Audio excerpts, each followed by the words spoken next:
फाटल्या फावटी हांव उलयलो बरेचशा जाणांक अपमान दिसलो. म्हजे जे अवती भोवती जे कोण तरी आशिल्ले तांकां ट्रान्सफर करून मडगांव पावयले.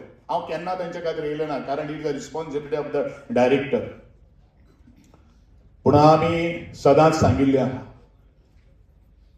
जे आमचे कोण वाटेक येतले तेंचे आमी वाटूत लायतले. वेळ अजून गेल्लो ना. वेळ ज्या वेळाचेर येतलो पळय न्ही, तेन्ना वादळ सुद्धा अडोवपाक शकपाना. या दृष्टिकोनांतल्यान प्रत्येकान काम करचें, होच म्हजो निर्वाळीचो हांव सल्लो ह्या वेळाचेर दिता. सगळ्यात खोलून सांगपा खातीर हांव हांगसर ना, पूण समजणाऱ्यांक इशारो थोडोसो काफी आसता. एक म्हण आहा, हें तुमी करचें. आनी मुखा वयले जे मळ जे आसा, मागीर ते राजकीय मळ आसूं, सामाजीक मळ आसूं, ते सामाजीक मळाक आपली बुनियाद सक्षम करपा खातीर सक्षम आज शपथ तुमी आज घेवपाची गरज आसा.